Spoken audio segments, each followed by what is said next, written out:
Hello everybody, my name is Rolak and welcome back to Pokemon Leaf Green. In the last episode we made our way throughout 3 whole different routes, and we also made it to Fuchsia City, Passion Pink.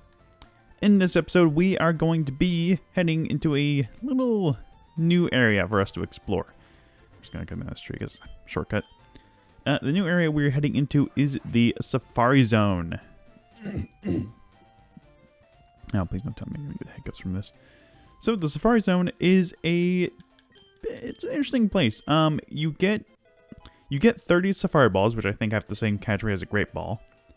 And you are given either, I'm not too sure if it's a time limit or a step limit.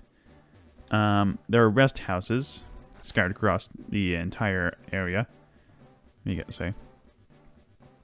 I think there's a whole lot for us to talk about in here. The Safari Zone is home to a bunch of different Pokemon that you can catch here.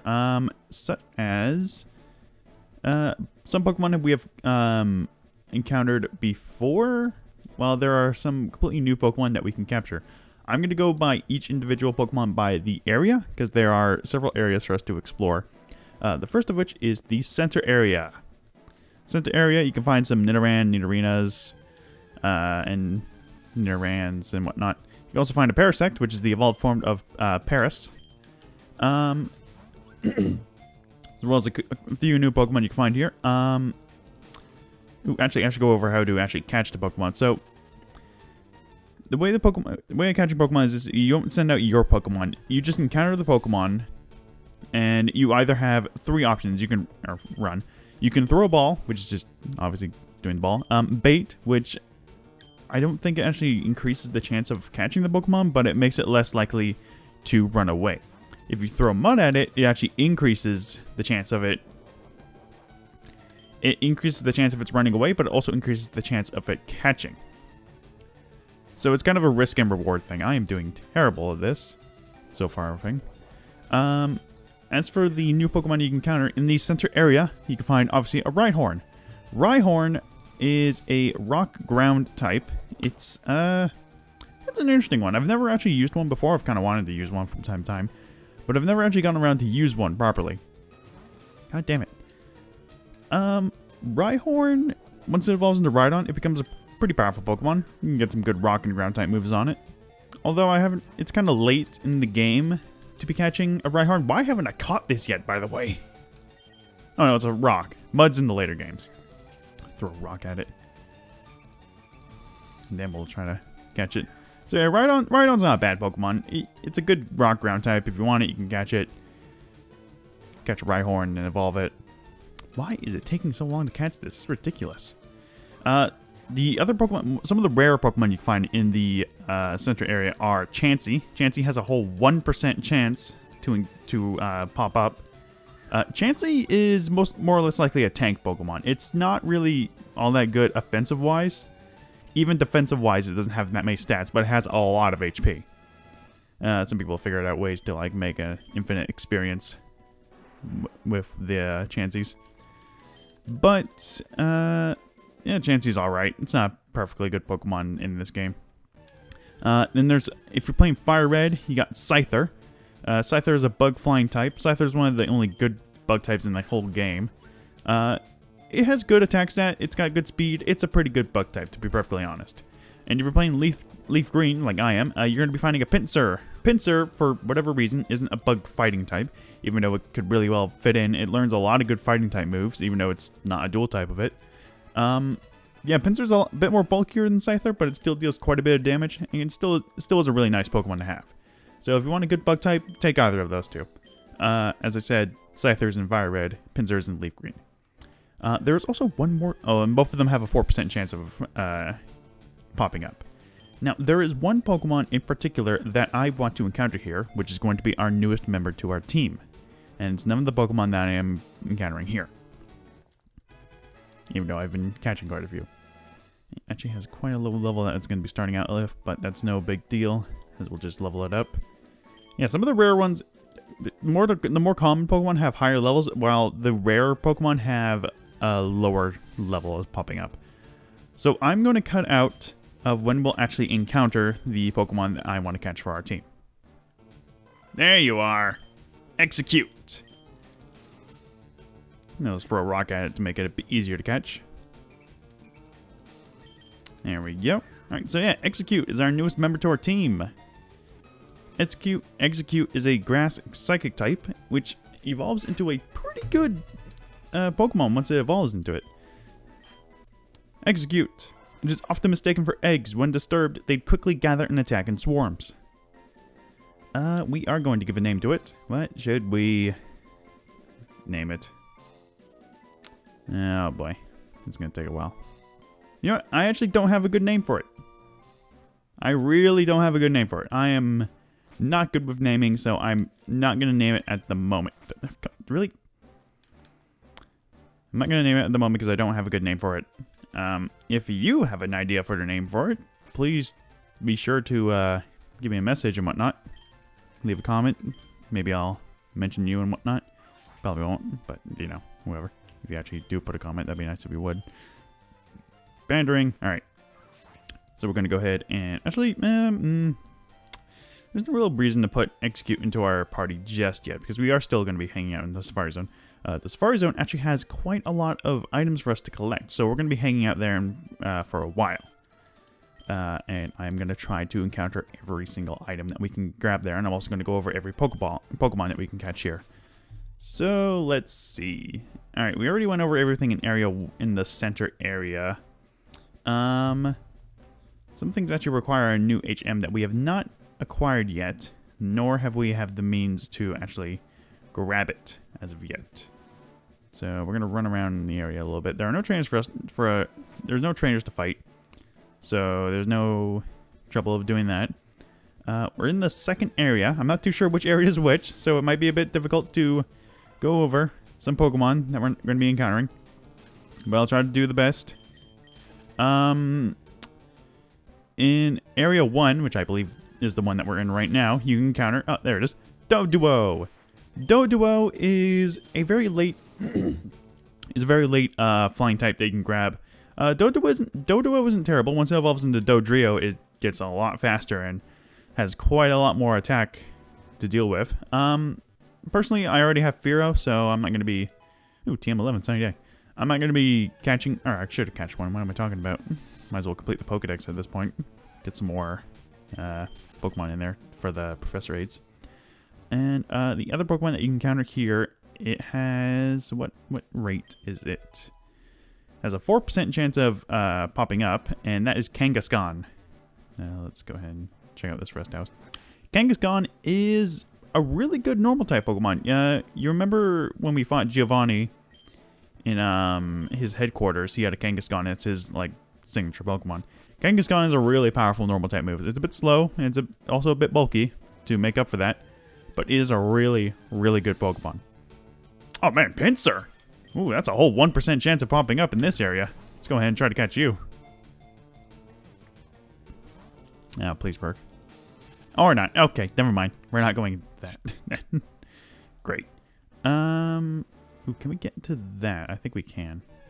Ugh. Yeah, we totally can get to that. I don't know why I didn't pick it up when we were over there in the first place. Max Potion. That fully restores all health to a Pokemon. Not the most useful one, but still pretty helpful if you don't want to waste any specific potions to heal your Pokemon. Alright, and on to... Does this tell us what area it is? No, it doesn't. Wait, what does it say? Rain time declines only while you walk. Alright, so, yeah, the time you spend in the Safari Zone depends on how far you walk. It's not dependent on time or anything. Titan Tall Grass, Zigzag, flesh them out. Huh, never really knew that part. Anyway, we're in Area 2 now. Now you can find, most Pokemon you already have encountered before, but the newest one you can encounter, you can actually encounter a Venomoth here, if you want one of those. The newest Pokemon you can here, which is a whole 1% encounter rate, is Tauros. Tauros is a very interesting Pokemon. I've never used one before, but it doesn't seem like a bad Pokemon to use. It's a normal type, pure normal type. Actually encounter a lot of those here. Ooh, Steel Wing. What is Tauros about? Tauros is pretty strong. It's also pretty fast. Actually, it's not really all that fast. It has good I think it's good bulk-wise, like defensive-wise. But yeah, it's a pretty good Pokemon. If you want to have a strong normal type, then go ahead. Alright. Is there anything else that we need to go over this? We got 2 new TMs that I didn't go over. There's TM11 Sunny Day, which is similar to Rain Dance. Sunny Day just makes the battle area sunny, which... really? Time's up already? I probably shouldn't run around in the grass so much. Yeah, we'll go in again. Sunny Day makes the area sunny. That increases the fire. That increases the power of fire type moves, as well as decreases water type moves. So it's also got some helpful properties for some grass type Pokemon, as well as some grass type moves. So do take that into consideration when you're doing like double battles and whatnot. I'm gonna cut up back to where we last were, so we can get back to exploring the area. All right, so we're back in this area, area 3, I think it is. No, it's area 2. Item right here. Get a Quick Claw. Quick Claw is really helpful. A Quick Claw, when you equip it to your Pokemon, it has a chance of activating and making your Pokemon be the first one to move in that turn. Really helpful for slow Pokemon. Would recommend it for slower Pokemon. Oh, there's a Tauros. Nice. Let's see if we can catch it. Probably not, but still a good try chance. It's gonna flee. It fled. Okay. Alright, I'm gonna try to avoid grass as best I can. Alright, so we were over here. Nope. Alright, we were over here last time it ended. Yeah, we were just over here. So we'll go around. What does this say? Still ahead. We're trying to get to like a certain point. Gold Teeth. Quest notice. Please find the Safari Warden's lost gold teeth. They're around here somewhere. Apparently, they didn't bother to look a bit downward. TM32, Double Team. Double Team, we've seen that with the Raichu battle. Hello. Ah, finally, the first person to reach the secret house. Although I made a campaign for our grand opening, I was getting worried that no one would win our campaign prize. Congratulations, you have won! And we've received HMO3. HMO3 is Surf. Pokemon will be able to ferry you across water using it. And this HM isn't disposable, so you can use it over and over. You're super lucky for winning this fabulous prize. So yeah, Surf is our newest... Nope, that's not the right bag. Surf is our newest HM that we have encountered. I'll go over that later. Surf, 95 water type move, which is super powerful for only our like 4th up to our 5th gym. We're gonna forget water guns. It's not all that useful. Surf, in double battles, it hits all Pokemon, so that's a bit of a hazard to your team member, unless you have a water absorbing ability, which is quite helpful. We can't use it yet outside of battle because we have not actually obtained the Fuchsia City gym badge, which we could probably tackle that actually now, to be perfectly honest. Ooh, actually, what I'm going to do is I'm going to go ahead and execute to our party, and I'm going to go train with those trainers that we skipped over in the last episode, because there was actually quite a lot of trainers in the route next to this area. There's also a lot of trainers to the route to the left of the area, so we can actually do a bit of exploring if we want. I'm not too sure if that's a good idea, though, because that is quite a lot of trainers we can go through.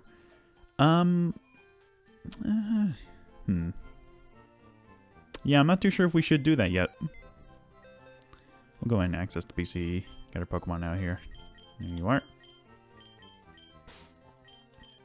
Shift you out, and our team is complete. For the time being, we have all the Pokemon that we need to obtain at the moment, and this is what our team is going to look like at the end of the game. Well, more or less near the end of the game. You see, Chlorophyll raises speed in Sunshine, so if you have that going on, then it's really good. Ooh, that's good defense. It's got Hypnosis, Reflect, Leech Seed, and Confusion. Confusion is actually pretty good for this early on, or for this moment, because we're going to be fighting a Poison-type gym, which we'll be probably fighting in the next episode. But yeah, for the time being, I'm gonna go fight some trainers. Hopefully not get my ass kicked, because I really don't want this thing to not get leveled up all that much. Oh, what the hell, we'll do another music montage, why not?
Alright. That's every trainer on that route. Completely defeated. Okay. And I'm totally not going to bring up that Clefairy that I fought the last battle totally used Psycho Boost, which is a signature move of Deoxys, which is a legendary Pokemon. We're just going to ignore that whole bit right there. Anyway, with all that done, Execute has actually gotten quite a bit of XP. Is I think level 29, I think it was? 27. That's not super good, but it's not terrible in the least. Anyway, in the next... So with all that done, we've actually gotten quite a bit done. We explored the Safari Zone, got a new team member, did the whole deal with, you know, the training and whatnot. And anyway, next episode, we are going to be fighting the Fuchsia City gym leader, Koga, Poisonous Ninja Master. So, I will see you guys then.